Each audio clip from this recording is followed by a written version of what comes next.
It absolutely terrifies me to think about my son's generation growing up in a new world order. It absolutely terrifies me because I think about my son and I think about how I grew up, and I know, and I want you to be prepared and understand that our children are not going to grow up in an America that you and I grew up in. They are not going to. It's a pipe dream if you think so, because it's absolute delusion, because things are changing so rapidly now. They're not going to grow up in that America that we had. They're just not. They're not going to grow up in that world that we lived in. They're going to grow up in a new world order. It's coming. And we have to be prepared to equip our children for a new world order, because it's coming. It's already here. But it's going to dominate and take over. And deceit is one of the main ways. People being deceived. Deceived by false religion. Deceived by being religious. Listen, that's the one thing people don't understand. You think the New World Order is going to be ran by atheists? No, it's going to be ran by religious people. You kidding me? All the cults and everything else going on right now, they're all different compartments of Satan's kingdom. And at the top, they all agree with each other.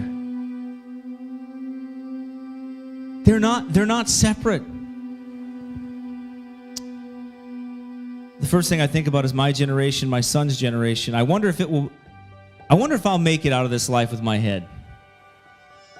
I think about that. I wonder if I'll make it out of this life as an old man, to live to be an old man, and to die an old man. I wonder if I will. I wonder if I'll be taken out. It's frightening to think about my son growing up in the New World Order. Just him growing up in that. Because it's coming. It's coming very quickly.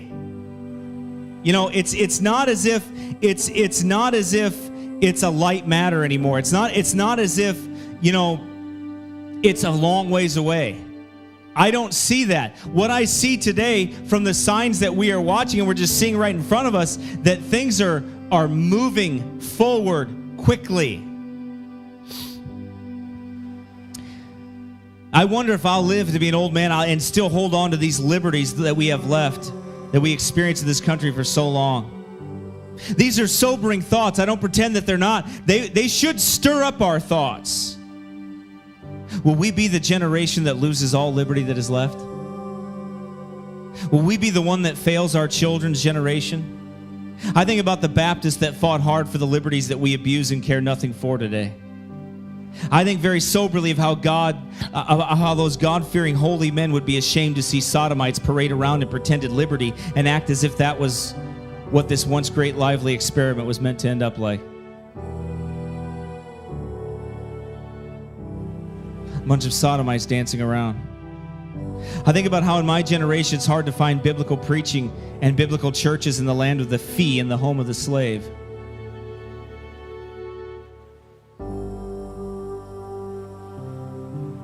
Think about how my son's generation, and I look at the effeminate youth out there.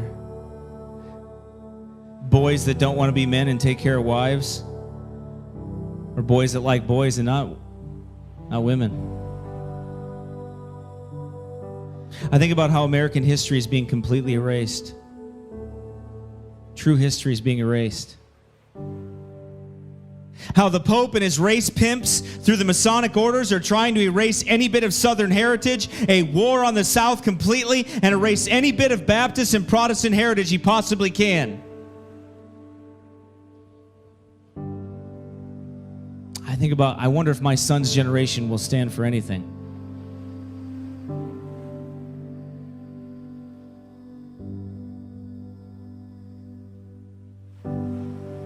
Will they?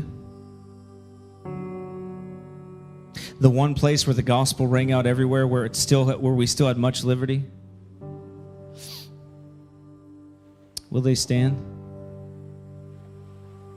Will my son's generation, will the children in this room, will they stand?